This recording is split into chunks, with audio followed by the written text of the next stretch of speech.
We have a comment next on worship services that are designed to be seeker-oriented and the tensions with that and worship services for those who are lifelong faithful. So it's a tension we've been talking about for many years, and yet it's important that we are, pastorally aware of the full range of doubt, skepticism, hope, no connection with the faith, lifelong worship. We're always thinking of these things. What are your current reflections on that? Yes, my mind goes back to services in Durham when I was Bishop of Durham. We would insist in the parishes that baptisms would happen at a main church service, not hiding off in the side somewhere. However, in the old folk culture of County Durham, and many people who wanted the baby done or baptized or christened or whatever, who were not regular members of the church, but we would try to say, well, please come, we'll organize this service. And so I took many services in many parish churches where you'd have the regular congregation who knew how the service worked, and then an equal quantity or even more who were there simply as a social event.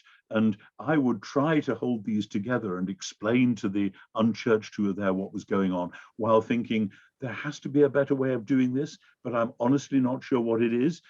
So I fully understand the tension.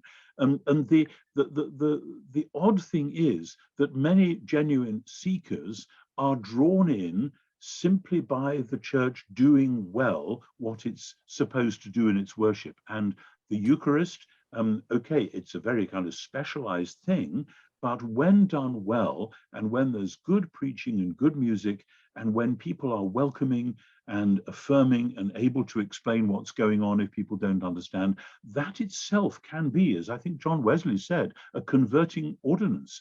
The idea that there is a God who has spread his table and says, come one, come all, you're welcome, and in the name of Jesus and because of his death, that is an amazingly powerful, enacted, encoded message, which touches people symbolically and actually in ways which simply lots of jazzy music and a clever, freaky sermon may not do. At the same time, I want to say with General Booth of the Salvation Army, if I could win one more soul for the Lord by playing the tambourine with my toes, then I'd do it. That there's a sense that we've got to be creative and innovative, and in a sense it doesn't matter if we make mistakes and get it wrong. We've got to try every possible way of demonstrating to people that the gospel is a joyful thing. It's a friendly thing. It can even be a funny thing. Jesus often had great one-liners which will have had people laughing or chuckling or whatever. So we've got to lighten up about that. But at the same time, I know many people who are devout, prayerful Christians today because they found themselves drawn into really very ordinary but well done, welcoming worship. So I see a great overlap and to and fro between the full-on seeker service and the full-on, this is what the faithful do, etc. There's all sorts of points of contact, and especially when our culture is so confused and many-sided at the moment, we really need to be generous, to be giving each other permission to try things out, but keeping them under review. Doesn't mean that everybody's bright idea is actually a good idea. So we need to have the critique coming back as well. And this is an ongoing thing, both for each church individually and for each unit, in my case, a diocese, to be sharing best practice and so on. But by all means, Paul says, I made myself all things to all people that I might by all means save some, 1 Corinthians 9. That's the vital thing. Yeah, thank you.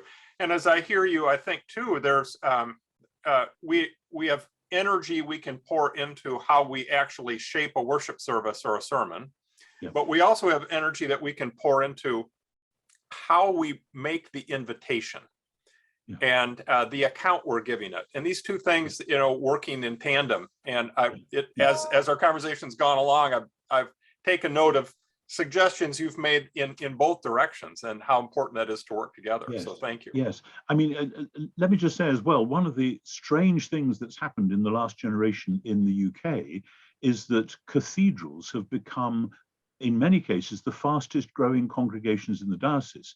And this is especially so at times like Advent and Christmas and Easter, but especially Advent and Christmas, where you only have to mention that there's going to be an Advent carol service end of November, beginning of December, when it's going to be, and people come. They come literally in busloads from miles away, because there's something about moving from darkness to light, and about the candles and the music and the mystery of it all. And people are starved of that. Yeah. And I see many of those services as seeker services. Yes. Not that there's a great full-on evangelistic push, though there might be in certain circumstances, but simply to say, we are celebrating the God who made heaven and earth and brings light out of darkness. Please come and celebrate this God with us. And that's a great message to give to the wider community.